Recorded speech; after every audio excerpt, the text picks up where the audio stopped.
بسم الله الرحمن الرحیم. نن زموږ تاسې کورس د MS Excel 2019 یا هم کېدای سي 2016 وای د دغه کورس مو نن شروع کیږي چې MS Excel 2019 دغه MS چې دی دا خپله د مایکروسافټ مخفف دی. دغه مایکروسافټ یو امریکایي کمپنۍ ده چې د کمپیوټر دپاره سافټویرونه جوړي. تر ټولو مهم سافټویر چې دې کمپنۍ جوړ کړی دی هغه افیس دی. افیس خپله په لغات کې دفتر ته ویل کیږي. په دا خاطر د افیس نوم پرېږدي چې دغه ټولو دفتري کارو دپاره چې کوم پروګرامونه چې په دغه افیس کلیکشن کې سته هغه ټول دفتري کارو دپاره استعمالیږي. مثلا ورډ دی چې موږ تاسې مخکې خلاص کړي چې هغه د ډاکومنټیشن یا کتابت دپاره استعمالیږي. اکسل به نن وایو. پاور پوینټ د پریزنټیشن دپاره استعمالیږي. اکسس د ډاټابیس دپاره استعمالیږي.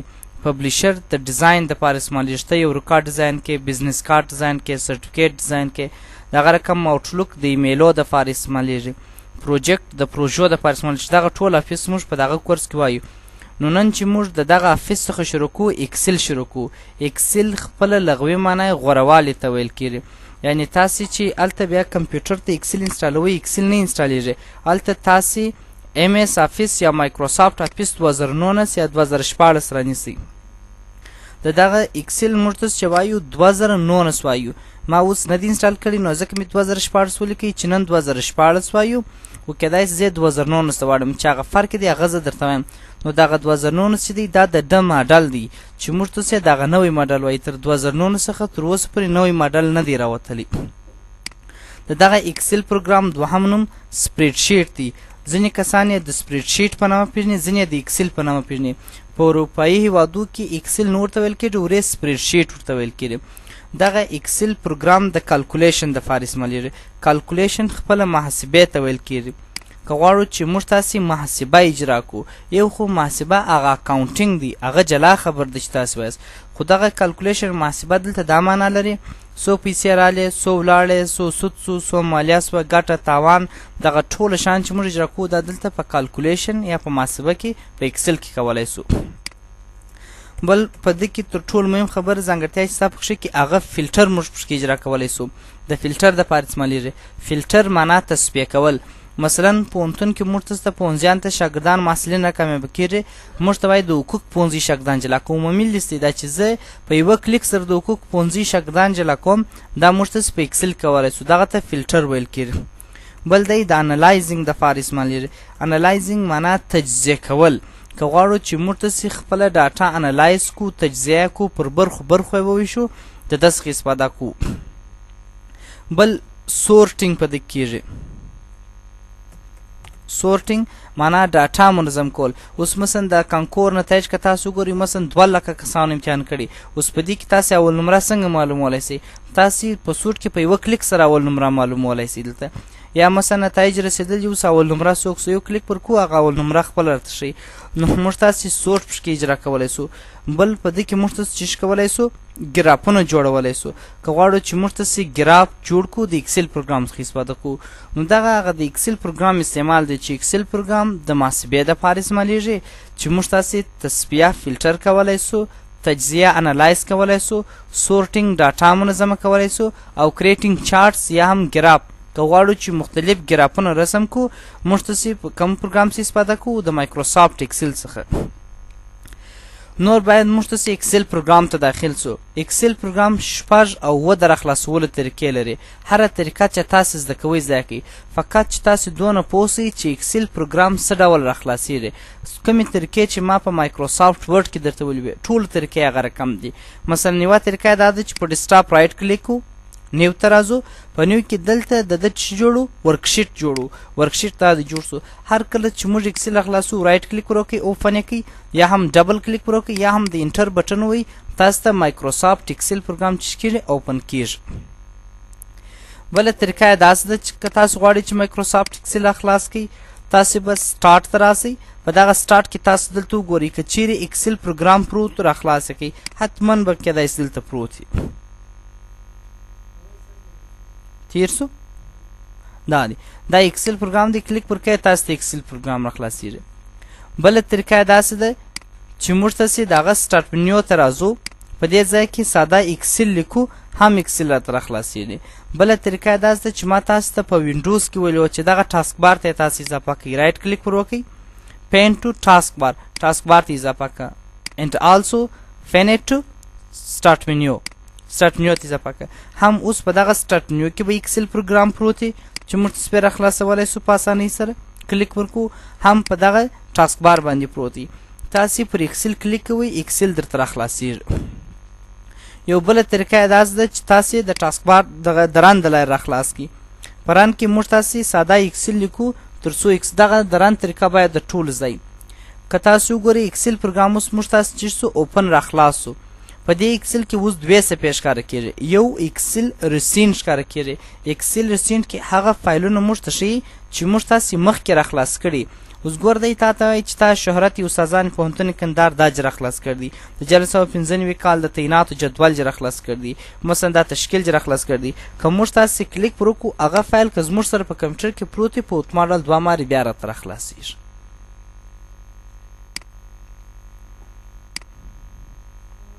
نو په دې ځای کې تاسو ته ریسینټ فایلونه درته ښیي او دلته بیا تاسو ته ټمپلیټونه ښیي. ټمپلیټ بیا نمونې ته ویل کېږي. دا جوړ ډیزاینونه دي چې مایکروسافټ کمپنۍ تاسو ته د اعلاناتو په شکل یا هم د کار د اسانتیا په خاطر دلته ایښدي.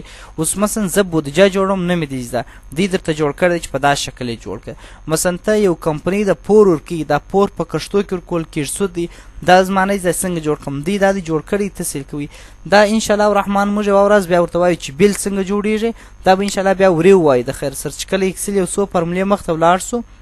ځکه دلته ټوله فارمولې اجرا سوي دي. نو که زه اوس دا درته وایم چې ته سوال پیدا کېږي دا ټوټال یې څنګه راووتی، دا سود څنګه ورته معامله سو، دا کښتونه یې څنګه راویستل، دا چې کله یو څه مخته ولاړ سو فارمولې ووایي بیا انشاءالله دا وایي. که چیرې زما هېر سول تاسې یې راپام کړئ ما ته بیا نورلا ته بیا راپامه یې ښه چې کله فارمولې مو یوسي انشاءالله مخته ولاړ یې راپام به کړې. اوس په دې ځای کې تاسو لرئ سرچ فار آنلاین ټمپلیټ. کله چې تاسو د انټرنیټ سره وصل سئ که غواړئ چې نور ټمپلیټونه راواخلئ، یعنې ته یو جوړ فارمټ مثلا فرض که تاسو اوس غواړئ چې خپله ډاټا م راټول کړ د هغه تجزیه کوئ، تحلیل یې کوئ، مثلا یا کویشنار مو تحلیل کوئ. تاسو دلته کولی شئ چې مثلا کویشنار انالایسیس یا مثلا کوئ سروې انالایسیس په دې کې ورکوئ، دی تاسو ته ټمپلیټونه راخلي. اوکې کې ویې ګورئ د هغه څخه خپل آیډیا واخلئ چې دوی سره ډول تحلیل کړي سره. دلته موږ تاسو ته دغه نوم درته ښیي چې دغه نفر دی، دا ایمیل ادرس دی، دا یم اکاونټ دی. دغه اکاونټ د دې دپاره دی چې تاسې په کلاوډ کې خپله ډاټا در سره ثبتولی سئ او بل افیس اپډیټولی سئ. که چیرې دغه اکاونټ نه جوړ نه افیس اپډیټولی سئ او نه هم تاسې کولی سئ چې څه شي وکړئ در سره په کلاوډ کې ډاټا ثبت کړئ بیا د خلکو سره شیر کړئ. نو موږ پر بلینک ورک بک لیکو تر څو اکسل پروګرام راخلاص سي. دا اکسل پروګرام دی چې موږ تاسو ته چې سو اوپن یا راخلاص سو. اول دا پروګرام موزیلا د سکرین تاسو ته خټ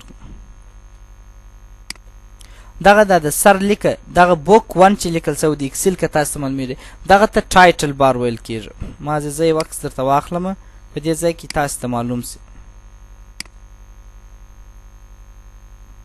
دغه لیک دغه زموږ ته دپاره چې دی ټایټل بار دی. ټایټل بار موږ ته ښیي چې کوم پروګرام راخلاص کړی دی او په کم نامه سره ثبت دی. دی موږ ته وایي چې دا د بوک 1 فایل دی او اکسل پروګرام دی، یعنې د بوک 1 په نامه تر اوسه ثبت سوی نه دی. دغه ګیون نیم نه دی، دا جنرل نیم دی چې دی خپل پروګرام یو هغه نوم دی چې موږ ته سیو ورکوو. هغه چې پر نامه تاسو ثبت کړي نه لکه ما چې فایلونه ثبت کړو. که په ډیسکټاپ تاسو وګورئ یو دغه نومان دی چې موږ تاسو ورکړي دي او دا بوک 1 بوک 2 دغه نومان دی چې دی خپله پروګرام ترکوي. نو دی ما ته وایي چې دغه ټایټل بار ده او دا زموږ ته سي ټیبونه دي: هوم ټیب، انسرټ ټیب، پیج لیاوټ ټیب، فارمولاز ټیب، ډاټا ټیب، ریویو ټیب، ویو ټیب. دا زموږ اصلي ټیبونه دي چې دغه اووه ټیبه زموږ په اکسل کې اصلي ټیبونه دي چې موږ تاسو بیا وایو. دغه ته هم رایبون ویل کېږي. دغه ساحې ته رایبون هغه ساحه ده چې زموږ تاسې د ټیپ کمانډونه راته ښیي. د 2003 سره یو فرق دا دی چې 2003 منیو وي درلودلې خو 2014 2019 او 2014 2007 ټیبونه لري. ټیپ او منیو ترمنځ فرق دا دی چې په ټیپ کې هر کمانډ مشخص معلومیږي، په منیو کې نه معلومیږي. مثلا منیو داسې ده، اوس زه نه پوهېږم چې کټ به چیرې کاپي به چیرې، نو زه به دا منیو پسې ګورم چې په دا منیو کې دی، په دې منیو کې یا دلته. نو که تاسو وګورئ پر ټیب باندې هر کمانډ مشخص معلومیږي چې کټ دا دی، کاپي دا ده، بولډ دا دی، ایټالیک دا دی، هر شی موږ ته راته ښیي. نو دغه ساحه زموږ دپاره چې شته د رایبون ساحه نومیږي. ما زه پلا پروګرام ته ولاړ سم سکرین شاټ دغه ساحه دغه زموږ دپاره چشتي رایبون دی چې هر ټیب موږ راخلاص کړو د هغه ټیب مربوط کمانډونه موږ ته زده په دغه رایبون کې ښکاره کیږي او دغه رایبون بیا خپله د ګروپو څخه جوړ دی که تاسو ورته وګورئ کلیپبورډ ګروپ فونټ ګروپ الاینمنټ ګروپ خپله د یو څو کمانډو یو ځایوالي ته چې هغه د یوې موضوع مربوط وي دې ته چې ویل کېږي ګروپ اوس ګورئ که تاسې ټاکئ د فونټ ګروپ ټول د یو ځای کړي یعنې د فونټ سټینګ چې ټاکل کېږي هغه کمانډونه ټوله یو ځای دي که ته مثلا د نمبر سټینګ ټاکې هغه ټوله په دې ځای کې دي داسې نه دی چې یو کمانډ یې دلته دی یو یې په ویب ټیپ کې ایښي یعنې ټوله دې تاسو تش کړي تکبندي کړي دي درته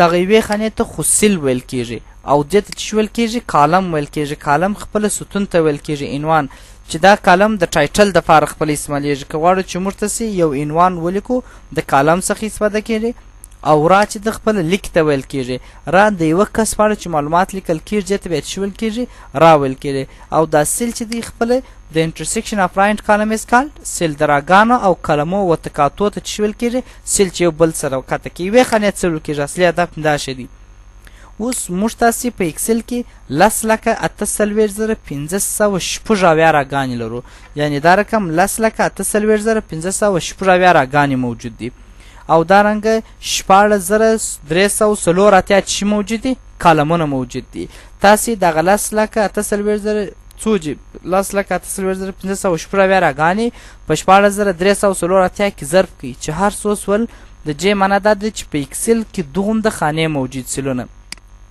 نو د دې خبر څخه زما مطلب دا دی چې د اکسل د صفحه چې تاسو ته معلومیږي دا A4 ورقه نه ده کیدای سي د اکسل په یوه شیټ کې په زرهاو A4 ورقې راسي موږ تاسې چې هر شی جوړو د هغه شي دپاره د هر شیټ دپاره موږ باید خپل نوم ورکړو چې دا شیټ مثلا د دغه میاشتې راپور دی دا بل شیټ د دغه میاشتې راپور دی دا بل شیټ د دغه میاشتې راپور دی نو موږ تاسې په اکسل کې 250 چې لرو شیټونه لرو داسې کولی سو چې دغه بټن چې شیټ اضافه کړي 250 شیټ چې کو اضافه یې کړو همدارنګه بل په دې ځای کې موږ تاسو چې لرو فارمولا بار لرو که غواړو چې موږ تاسې یو فارمولا اجرا کړو مثلا که زه ما ستاسو ته وایم چې مساوي دغه عدد جمع دغه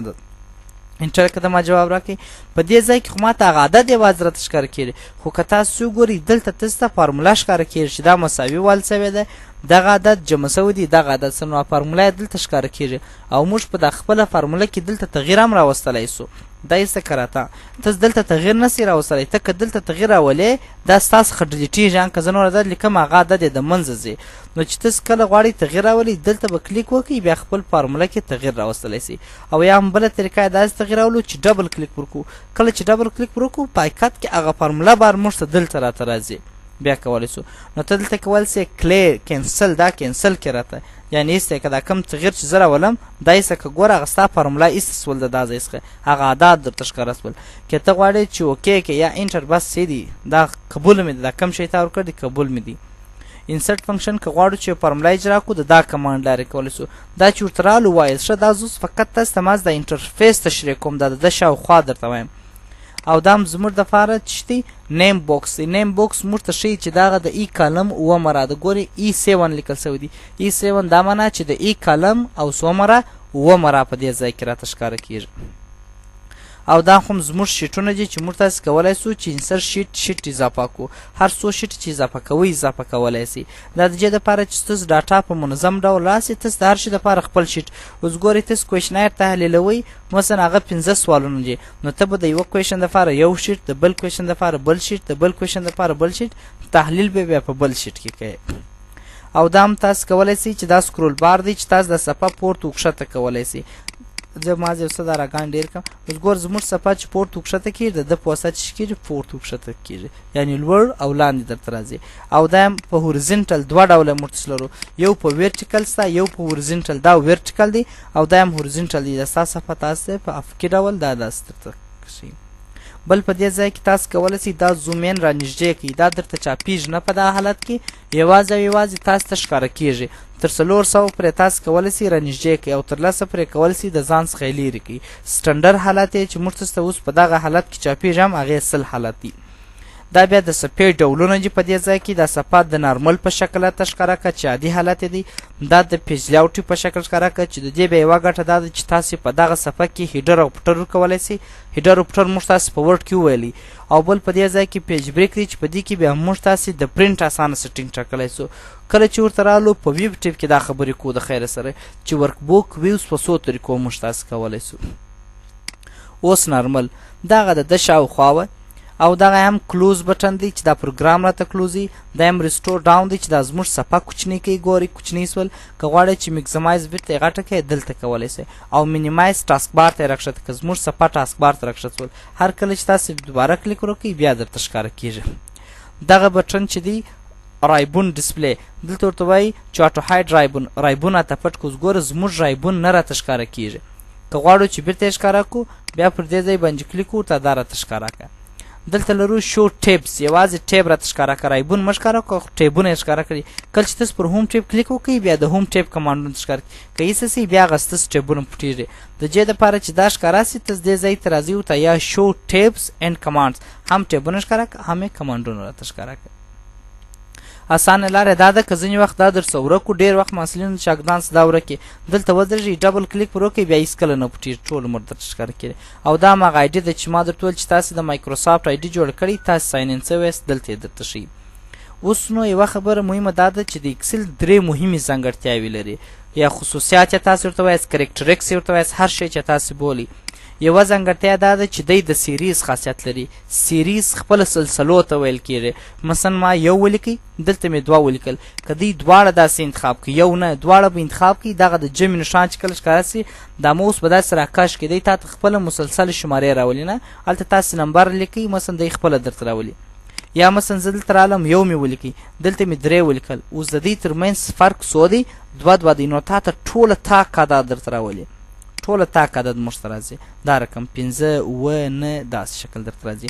که تاسې دلته 10 ولیکل دلته مو 20 ولیکل تاسې دا موضوع داسې انتخاب کړئ دا راکش کړئ نو تاسو ته ټول داسې 10 20 50 داسې درته راځي. دا نو که 100 و هر رقم چې تاسې کولی سئ. اوس ګوره ځینې وخت چې موږ تاسې نمبر ولیکو نیم ولیکو مثلا فرض کړه زرې جوړو یو ولیکو 2 ولیکو مطلب یوازې دا نه دی چې تاسو دا په کالم کې داسې راکشولی سئ. تاسو کولی سئ چې دا په راګانو کې هم داسې کش کړئ په دا یوه را کې داسې په کالمو کې هغه په وبخښه په راګانو کې. دلته راست ورته مثلا یوه میاشت 10 ورځ ده تر 10 ورځو پرې راته راوله. هلته هغه صفحه ما ډېره نږدې کړې ده بس یو 10 پرې بیا موږ ته فارمټ بیا وروسته زه درته وایم دا ځای بس سایز 2 ورکو بس موږ زرې نوره جوړه سوله خلاص. دونه اسانه یعنې دا هغه مال کېږي چې څه د سیریز خاصیت ځای چې دغه عدد ته په دې شکل ولیکې دغه یې سیریز ځانګړتیا ده. مثلا سیریز یوازې دا نه بل سیریز دا معنه که تاسې راولاړ سئ په دې ځای کې مثلا ما ولیکل جنوري دا موضوع داسې راکش کړي که په راګانو کې کش وي او که په کالم کې کش وي. ګوره دا په راګانو کې کش جنوري فبروري مارچ اپریل دا درته لیکل کېږي. که تاسو دا په راګانو کې راکش کړي هم دغه رقم په کالم کې درته راځي. که تاسو مکمل نوم یې ولیکئ جین یو ای آر واي جنوري دا موضوع داسې راکش کړي دی ټوله دا جنوري فبروري مارچ اپریل می جون جولای دا ټول درته راولي. نه یو څوک وایي جدول جوړ کړه ته دا کاکه وایي څونه چیس ټایپینګ کوي هغه نو ستاسو دا شان دی. بیا زه دلته راځم SATURDAY ساټرډې ته ساټرډې ولیکئ دا موضوع داسې راکش کړه ساټرډې سنډې منزډې وینزډې ټیوزډې دا ټول خپله درته لیکل کېږي. فقط تاسو زرې د مازې ورکړو ته یو وخت په دا ورځ امضا کړئ درسره خپل خانه امضا کړئ. دغه ته د سیریز ځانګړتیا ویل کېږي چې موږ یې وارې یو شی ولیکو نور هغه ضرورت نشته راکشوی نور خپله راته لیکل کېږي. دویمه ځانګړتیا دا ده چې دی د ریپیټ خاصیت لري. ریپیټ دا معنی که ما یو وار یو نوم ولیکئ دوه وارې هغه نوم لیکل ته ضرورت نشته زه یې لیکم. پس که مثلا ما ته دلته راغلی کابل بانک پیسې راته راوړې یا یې راسه وایستلې بیا مثلا دلته راغلی عزیزي بانک راته راوړلې اوس بیا کابل بانک راوړې نو ضرورت نشته کې ولیکه نور کابل بانک دی خپله درته لیکي. عزیزي بانک راوړې لیکې عزیزي بانک دی خپله درته راولي. مثلا دلته راځم کندهار بانک را فرض کړه کندهار نفر یو شرکت پیسې راوړي اوس که کې ووایې د یو لانه درته راولي ځکه خو په کې سره 2 شروع دي کې ولیکې بیا یو نه راولي ځکه دلته په کابل کې په سر کې ده دلته هم په کندهار کې ده. اوس که ته بي ولیکې کابل بانک راولي که ان ولیکې بیا کندهار درته راولي. نو دغه د ده د ریپیټ خاصیت دی چې معنا تاسو په یو دفتر کار کوئ هلته مو یو نوم ولیکئ یو شرکت نوم یو شی نوم 2 مارې هغه نوم لیکلو ته ضرورت نشته یا جنس هغه دی خپله درته لیکي او سر تورې تاسې لیکئ. درېیمه ځانګړتیا دا ده چې پر خالي خانه دی فارمول اجرا کوي. هر کله چې بیا ته لیکنه وکړې نور دی خپل اجرا کېږي. یعنې دی دا خاصیت لري چې موږ تاسې کولی سو پر خالي خانه فارمول اجرا کړو، میاشت بعد، هفته بعد، کال بعد چې لیکنه وکړو دی هغه خپله یا جمع یا منفي یا ضربي. تر ټولو مهم خاصیت یې هم دا دی چې پر خالي خانه باید دی فارمول اجرا کړي، ځکه که پر خالي خانه فارمول اجرا نه سي دا موږ ته هېڅ ګټه نه رسوي. بیا د دویم صنف شاګرد هم جمع کولی سي، د درېیم صنف شاګرد هم جمع کولی سي. مثلا زه تاسو ته مثال در کوم. په دې ځای کې ما ولیکئ نمبر، په دې ځای کې مو لیکل LTD نیم، په دې ځای کې مو لیکل جنوري. دا فارمول مې داسې راکش کړئ. مثلا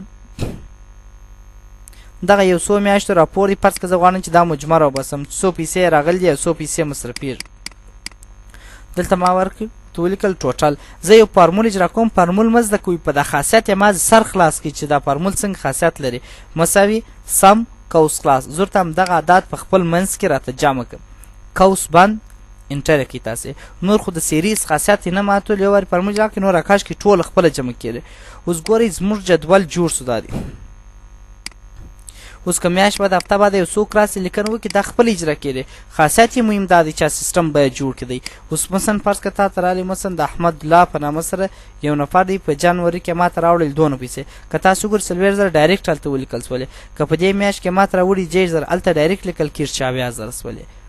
چې دغه تر ټولو مهم ځانګړتیا ده چې باید فارمولې مخکې د مخکې څخه اجرا سي. کله چې بیا ته لیکنه کوې هغه خپله تا ته یا جمع یا منفي یا ضرب کېږي. که چیرې دا داسې نه کېدلی بیا د دویم صنف د درېیم صنف شاګرد هم جمع کولی سي درته. دا و هغه زموږ تاسې د پروګرام انټروډکشن چې اکسل دغه خاصیتونه درلودل او د دغه شي دپاره استعمالیږي. چې زموږ مهمه خبره دا وه چې مایکروسافټ اکسل پروګرام مایکروسافټ کمپنۍ جوړ کړی دی او خپله د محاسبې دپاره استعمالیږي. درې مهمې ځانګړتیاوې درلودلې چې یو د سیریز خاصیت یې درلودی، بل خاصیت چې و د ریپیټ خاصیت درلودی چې یو وار یو لیکنه وکړې دوه واره دی خپله درته لیکي. بل خاصیت یې دا و چې پر خالي خانه فارمول اجرا کوو، میاشت بعد، هفته بعد، هر وخت چې لیکنه وکړو یا